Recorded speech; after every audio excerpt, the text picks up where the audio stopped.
বিরতির আগে বলছিলাম, আগে বন্যা ছিল, পরবর্তীতে যুক্ত হলো বৃষ্টি এবং ফলে কোনোভাবে নোয়াখালীতে ভোগান্তি কমছে না, জলাবদ্ধতা বাড়ছে, স্বস্তিও পাচ্ছে না জনগণ। এই বিষয়ে একটু বিস্তারিত জানতে চাই, সহকর্মী মিজানুর রহমান যুক্ত হচ্ছেন আমাদের সঙ্গে।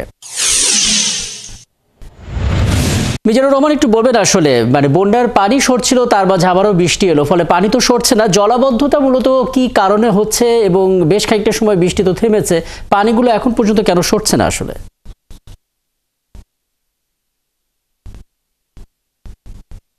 আপনি যেমনটি বলছিলেন যে নোয়াখালীতে এখন যে কি প্রকট আকার ধারণ করেছে সেটি হলো জলাবদ্ধতা। ঠিক টানা বৃষ্টি এবং বন্যা সেটি এক মাস পেরোনোর পর এখন যেটি দেখা দিয়েছে সেটি হলো জলাবদ্ধতা, অর্থাৎ বন্যার পানি এখন না সরতে পারার কারণে নোয়াখালীর বিশেষ করে বেগমগঞ্জ, সেনবাগ, সোনাইমুড়ি, চাটখিল বেশ কয়েকটি উপজেলায় এখন কিন্তু খাঁটু পরিমাণ পানি এখনো রয়েছে। আমি এখন আছি নোয়াখালীর সোনাইমুড়ি উপজেলার রসুলপুর গ্রামে। এখানেও এখন হাঁটু পরিমাণ পানি, বাড়িঘরগুলো পানিতে নিমজ্জিত রয়েছে। এর পিছনে বেশ কয়েকটি কারণ হলো, আপনি জানেন নোয়াখালীর নিম্নাঞ্চল যে উপজেলাগুলো রয়েছে সেগুলোতে এমনিতে বৃষ্টিতে হলে কিন্তু জলাবদ্ধতা সৃষ্টি হয়। তার মধ্যে দিয়ে যেহেতু এখন বন্যা এবং গত দুদিন আগেও কিন্তু প্রায় 24 ঘন্টা 111 মিলিমিটার বৃষ্টি হয়েছে, এই উভয়ের কারণে এখন এখানে জলাবদ্ধতা সৃষ্টি হয়েছে। তবে যে জলাবদ্ধতার পিছনে অন্যতম কারণ হলো নোয়াখালীতে যে খালগুলো রয়েছে সেই খালগুলো কিন্তু দখল এবং দূষণ এবং ভরাট হয়ে যাওয়ার কারণে এখন কিন্তু যে বন্যার পানি এবং জলাবদ্ধতার পানি সরতেছে না।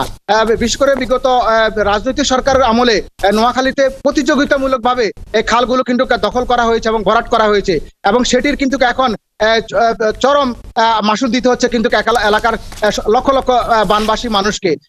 বিশেষ করে নোয়াখালীতে যে খালগুলো রয়েছে, চৌমনি খাল, নোয়াখালী খাল, ছাগলমারা খাল এবং ছোট বড় যে খালগুলো রয়েছে সেগুলো কিন্তু এখন দখল দূষণে ভরাট হয়ে গেছে।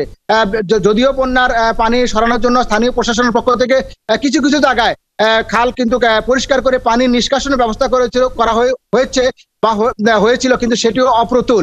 এখনো পর্যন্ত নোয়াখালীতে বেশিরভাগ খালে কিন্তু দখল এবং দূষণে ভরে আছে। আমরা বেশ কয়েকজন নাগরিক এবং সচেতন মানুষের সাথে কথা বলেছি, তারা বলেছেন যে রাজনৈতিক সরকারের আমলে যেভাবে দখল হয়েছিল, এখন যেহেতু তত্ত্বাবধায়ক অন্তর্বর্তীকালীন সরকার রয়েছে, এখন যদি এই মুহূর্তে খালগুলো যদি দখল এবং দূষণ মুক্ত না করা হয় তাহলে কিন্তু এই নোয়াখালীতে এই জলাবদ্ধতার যে সময়টা সেটা আরো বাড়বে। অনেক ধন্যবাদ। নিশ্চয়ই পরবর্তীতে আবারও কথা হবে। আমাদের সঙ্গে নোয়াখালী থেকে যুক্ত হয়েছিলেন সহকবি মিজানুর রহমান।